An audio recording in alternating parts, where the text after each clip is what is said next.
அந்த பூச்சியை கொல்றதுக்கு என்ன செய்யறதுன்னா, உங்கள் தோட்டத்தில் கத்திரி செடி இருக்குது, பூச்சி திங்குது. சுண்டைக்காய் செடி இருக்குது, திங்கலை. சுண்டைக்காய் செடி தானாக முளைச்சது, கத்திரி செடி நாம் நட்டது. ஏன் சுண்டைக்காய் செடியில் திங்கலைன்னா இலை கசப்பாக இருக்குது. அப்போ சுண்டைக்காய் செடியோட இலையை பிடிச்சி கசக்கி அந்த சாரை கத்திரி செடி மேலே தெளிச்சிங்கன்னு வச்சுங்க, அதையும் பூச்சி திங்காது. இவ்வளவு தாங்க பயிர் பாதுகாப்பு. ஆடு மாடு திங்காத செடி கொடிகள். ஆடு மாடு அலையுது இல்லை, அந்த இடத்துல போய் பார்க்கணும். அப்போ செடி இருக்குன்னா திங்கலை. வெள்ளாடு நஞ்சில் 4 வாய் வைக்கும், அதுக்கு மேலே வைக்காது. அதுதான் எருக்க செடி அங்கே நிற்கிது. அதை மட்டும் மனசில் வச்சுங்க. அதுதான் மெயின்.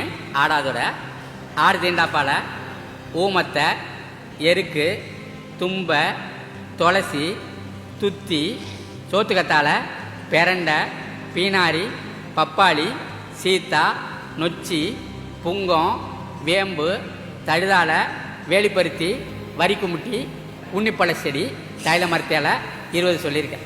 எதுக்காக 20 சொல்கிறோம்னா, எங்கள் ஊரில் இந்த செடியெல்லாம் இல்லைன்னு யாரும் சொல்லக்கூடாது. இது 5-6 செடி எல்லா ஊர்லேயும் இருக்குது. அந்த வேம்பில் மட்டும் இலையை விடவும் விதை விசேடம், அவ்வளோதான் தெரிஞ்சுக்கணும். இந்த 5 கொண்டு வந்து கீழே கட்டையை வச்சு துண்டு துண்டாக வெட்டுறது, உரலை போட்டு இடிச்சா சட்னி மாதிரி வந்துடும். பானைக்குள்ளே போடுறது, கழுத்தளவு போடுறது. அதை பானையை குப்பை குழியில் கழுத்தளவு போச்சிடுறது. மூத்திரத்தை, மாட்டு மூத்திரத்தை பிடிச்சி ஊற்றி நிரப்பிடுறது. மூத்திரம் பட்ட வைக்கல மாடே திங்காது, அதுவே விஷம். சரிதானா? அதை இதுவும் சேர்ந்துடும் போது இது பக்கா விஷமாயிடுது.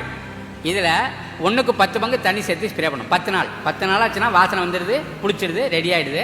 கையை வைக்கப்படாது, எரிக்கும், அரியும், புண்ணாகும். அப்போ அதை 10 பங்கு தண்ணி சேர்த்து தெளிச்சிங்கன்னா எல்லா பூச்சியும் ஓடுது, எல்லா நோயும் ஓடுது. ஒரு பானையில் தயார் பண்ணிங்கன்னா 1 ஏக்கருக்கு அடிக்கலாம். ஏன்னா 10 பானை சேர்க்குறீங்க, தண்ணி 11 பானை ஆச்சு, 1 ஏக்கருக்கு போதுமானது. இதுலேயும் கட்டுப்படாத சில பூச்சிகள் இந்த தண்டுக்குள்ளெல்லாம் போய் ஒளிஞ்சிருக்கும். அதுக்கு என்ன கண்டுபிடிச்சிருக்காங்க விவசாயின்னா, பெருங்காயம், வெள்ளைப்பூண்டு, இஞ்சி, மிளகாய், பச்சை மிளகா ஒன்று 1/4 கிலோ எடுக்கிறது. அதை நசுக்கி சாறு எடுத்து அதையும் அதில் சேர்த்துக்கிறது. சொல்லணும். இதுலேயும் போகலைன்னா புகையிலையை கொஞ்சம் தூள் அல்லது காம்பை முதல் நாள் ராத்திரியை ஊற வச்சு காலையில் அந்த தண்ணியை இதில் ஊற்றிடுறது. இதுக்கு மேலே பூச்சியை கட்டுப்படுறதுக்கு வேறு மருந்து ஒன்றுமே தேவையில்லை. அது பாட்டு போயிட்டே இருக்குது. இதுதான் பயிர் பாதுகாப்பு. பயிரையும் பாதுகாக்கிறோம், மனுஷரையும் பாதுகாக்கிறோம். இது பேர் மூலிகை பூச்சி வெரைட்டி.